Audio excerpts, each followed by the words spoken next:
নমস্কার, আমি দুর্জয় রায় প্রিয়। দুর্জয় 37 ম্যাথ ইউটিউব চ্যানেলে আপনাদের সবাইকে স্বাগত। আজ আমি অনার্স প্রথম বর্ষের লিনিয়ার অ্যালজেব্রা নিয়ে আলোচনা করব। লিনিয়ার অ্যালজেব্রা চ্যাপ্টার 6 এর বীজগণিতের রূপান্তরের ম্যাট্রিক্স রূপায়ণ নিয়ে আলোচনা করব। তাহলে চ্যাপ্টার 6 এর একটা ভেরি ইম্পর্টেন্ট ম্যাথ নিয়ে আলোচনা করব। তাহলে চলো আমরা একটা ভেরি ইম্পর্টেন্ট ম্যাথ দেখি। এক্সাম্পল 8 নাম্বারটা একটা ভেরি ইম্পর্টেন্ট ম্যাথ। তাহলে এই ম্যাথটা এখন আমরা সলভ করব। এক্সাম্পল 8-এ বলছে 111 ভিত্তির সাপেক্ষে এত ভিত্তির সাপেক্ষে টি আর কিউব থেকে আর কিউব যুগশ্রী অপারেটরের ম্যাট্রিক্স রূপায়ণ করো যাহা টি X Y Z equal X plus 2y minus Z Y plus Z X plus Y minus 2z এত দ্বারা সংজ্ঞায়িত। তাহলে এই টি এক্স ওয়াই জেড এত দ্বারা সংজ্ঞায়িত ম্যাট্রিক্সের উপায় নির্ণয় করতে বলছে। তাহলে চলো আমরা ম্যাট্রিক্সের উপায় নির্ণয় করব। Example 8 number. Example 8 number. প্রদত্ত ভিত্তি দেওয়া আছে। আমরা প্রদত্ত ভিত্তি ধরি নেই। প্রদত্ত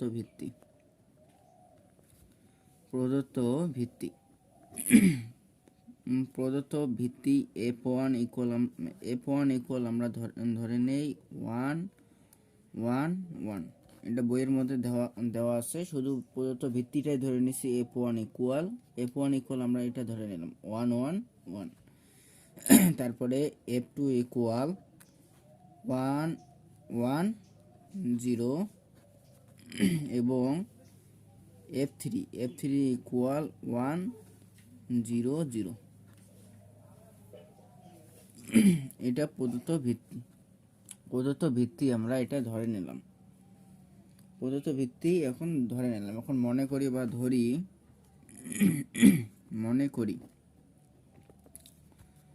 করি A B C belongs to R cube. এটা আমরা ধরে নিলাম এবং A B C equal X f1 plus y f2 plus Z f3। এটাকে আমরা 1 নং সমীকরণ ধরে নিলাম, যেখানে এই যে এক্স ওয়াই এবং জেড বিলংস টু আর এর মধ্যে বিদ্যমান,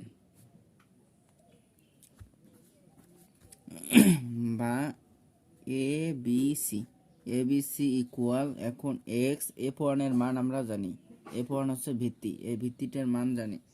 ভিত্তিটা হচ্ছে 1 1 1। তারপরে প্লাস ওয়াই f2 এর মান হচ্ছে 1 1 0 প্লাস জেড f3 এর মান হচ্ছে 1 0 0, বা এ বি সি ইকুয়াল এখন আমরা এটাকে যোগ করব। তাহলে এখানে আমরা প্রথম যে মান সেটা নেব, মানে প্রথম যে বিন্দু সেটা নেব। এটা যদি এক্স ওয়াই জেড, এটাও এক্স ওয়াই জেড। তাহলে এক্স এর সাথে এক্স এর যোগ, ওয়াই এর সাথে ওয়াই এর যোগ, জেড এর সাথে জেড এর যোগ হবে। তাহলে এখানে শুধু এক্স, এটা 1 আছে, 1টা এখানে এক্স, তাহলে এক্স দ্বারা গুণ করলে এখানে এক্স হয়। তারপরে এখানে আছে প্লাস ওয়াই দ্বারা গুণ করলে এখানে ওয়াই হয়। তারপরে প্লাস জেড দ্বারা গুণ করলে জেড হয়। তারপরে আছে এখানে হবে এক্স প্লাস ওয়াই, আর এখানে জেড এর মান 0, সেহেতু এখানে 0 হবে। তাহলে কোনো এখানে মান থাকবে না, আর এখানে হবে এক্স।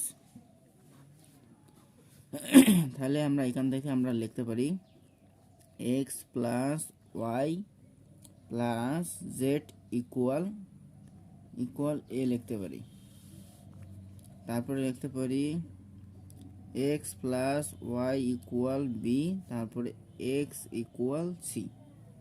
এখন এখান থেকে আমরা এক্স ওয়াই এর মান বের করব। তাহলে সুতরাং এক্স ইকুয়াল তো আমরা পেয়েছি সি, তারপরে ওয়াই ইকুয়াল এক্স এর মান যদি সি হয় ওয়াই ইকুয়াল হবে কি বি, আর এক্সটা এই পাশে গেলে মাইনাস এক্স। তাহলে এখানে এক্স এর মান যেহেতু সি, তাহলে এখানে হবে B minus C.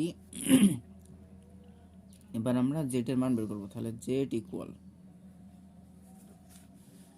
Z equal এখন এক্স ওয়াই এর মান হচ্ছে বি মাইনাস সি আর এক্স এর মান হচ্ছে সি। তাহলে এখানে কি প্লাস সি মাইনাস সি কাটা যায় আর এখানে থাকে প্লাস বি এই দিকে আসলে তাহলে মাইনাস বি। তাহলে এখানে জেড ইকুয়াল লেখা যায় এক্স এ মাইনাস বি। এখন ওয়ান বিকামস এক নম্বর যে সমীকরণ আছে এখানে এক্স ওয়াই জেড এর মান বসাবো। তাহলে ওয়ান বিকামস এ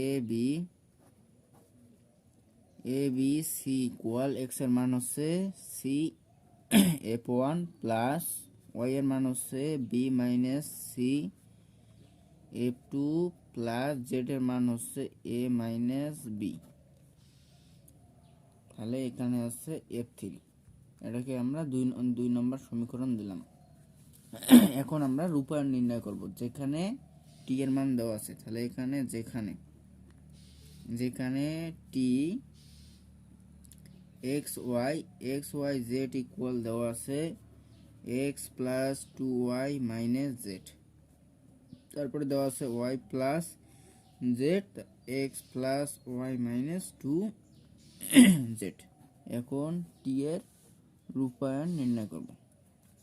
তাহলে সুতরাং টি অফ এফ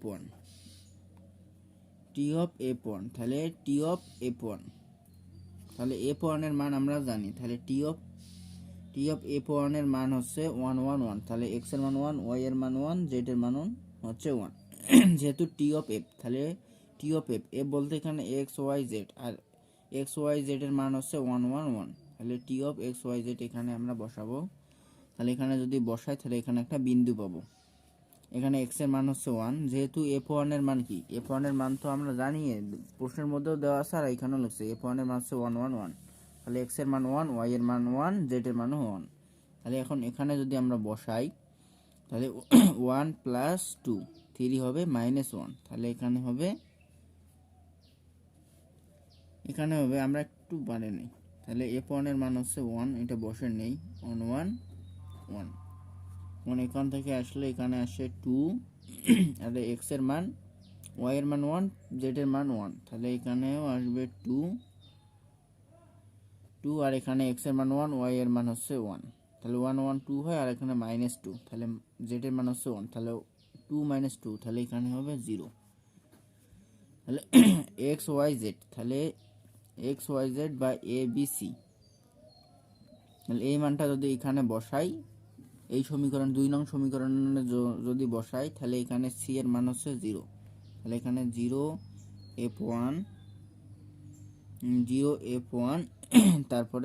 তারপরে বি মাইনাস সি, বি বলতে এখানে 2 সি মাইনাস 0, তাহলে 2 - 0 মানে এখানে হবে +2 f2 আর এখানে আছে এ মাইনাস বি, তাহলে এখানে হবে +2 থেকে 2 বিয়োগ দিলে 0 হয়, তাহলে এখানে 0 f3 আসবে।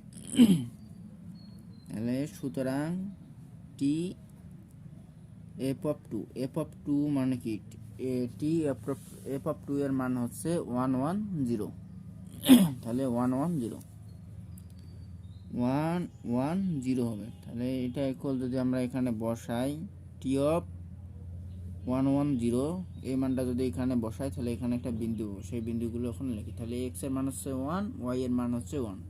তাহলে এখানে কি হবে এক্স প্লাস 2, এক্স এর মান 1 প্লাস 2, তাহলে এখানে হবে 3 আর জেড এর মান যেহেতু 0, তারপরে ওয়াই প্লাস জেড এর মান 0, ওয়াই এর মান হচ্ছে 1, তাহলে এখানে হবে 1 আর এখানে আছে এক্স প্লাস ওয়াই, এক্স এর মান 1, ওয়াই এর মান হচ্ছে 1, তাহলে এখানে যোগ করলে হবে 2 আর জেড এর মান যেহেতু 0 সেহেতু এখানে 2 এ হবে। এখন এই বিন্দুটাকে 1, এই যে 2 নম্বর যে সমীকরণ আছে সেখানে বসাবো। তাহলে 3 2 1 যদি এখানে বসাই 3 1 2 যদি বসাই তাহলে সি এর মান এখানে 2, তাহলে এখানে হবে সি এর মান 2 সি এফ 1, তাহলে এখানে সি এখানে 2 এফ 1। তারপরে এখানে আছে বি মাইনাস সি, বি এর মান হচ্ছে 1, সি এর মান হচ্ছে 2, তাহলে 1 থেকে 2 বিয়োগ দিলে -1 হবে, তাহলে মাইনাস এখানে 1 f2 হবে। তারপরে এখানে আছে a মাইনাস বি, এ বলতে এখানে 3 আর বি বলতে এখানে 1, তাহলে 3 থেকে 1 বিয়োগ দিলে 2 হবে, তাহলে 2 এখানে হবে f3। সুতরাং টি অফ f3 ইকুয়াল, এখন টি অফ f3 এর মান বের করব। তাহলে টি অফ f3 মান হচ্ছে 1 0 0, তাহলে এটা 1 0 0 এখানে যদি বসাই x এর মান শুধু আছে 1 আর বাকি সব 0, তাহলে এখানে হবে 1, এখানে y প্লাস z, তাহলে এখানে 0 x plus y minus z, তাহলে এখানে হবে 1। যেহেতু y এবং z এর মান 0 সেহেতু শুধু x এর মানটাই থাকবে। এখন এই মানটা যদি আমরা 2 নং সমীকরণে বসাই, c এর মান হচ্ছে 1, তাহলে এটা 1 f1 হবে, তারপরে b মাইনাস c, b এর মান হচ্ছে 0, c এর মান হচ্ছে 1, তাহলে 0 মাইনাস 1 বলতে এখানে minus 1 f2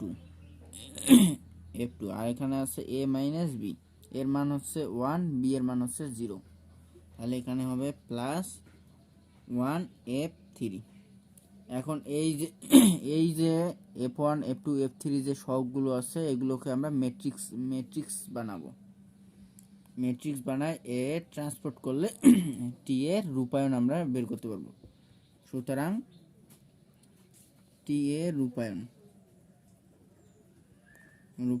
T of F equal আমরা লিখতে পারি এর সহগ।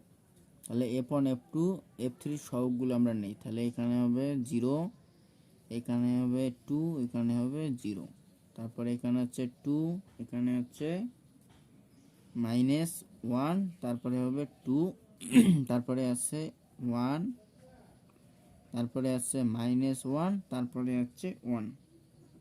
এখন এটাকে ট্রান্সপোজ করলে টি এর রূপায়ণ আমরা পাবো।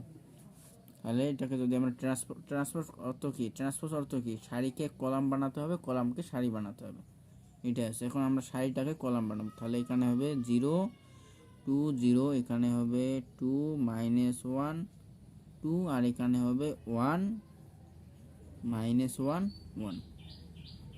তাহলে এটা হচ্ছে টি এর রূপায়ণ, এটা হচ্ছে এই প্রশ্নের অ্যান্সার। তাহলে আজ এ পর্যন্ত, আপনাদের সবাইকে ধন্যবাদ। অবশ্যই ভিডিওটি শেষ পর্যন্ত দেখবেন, তাহলেই আপনারা এই ম্যাথটা সহজেই বুঝতে পারবেন।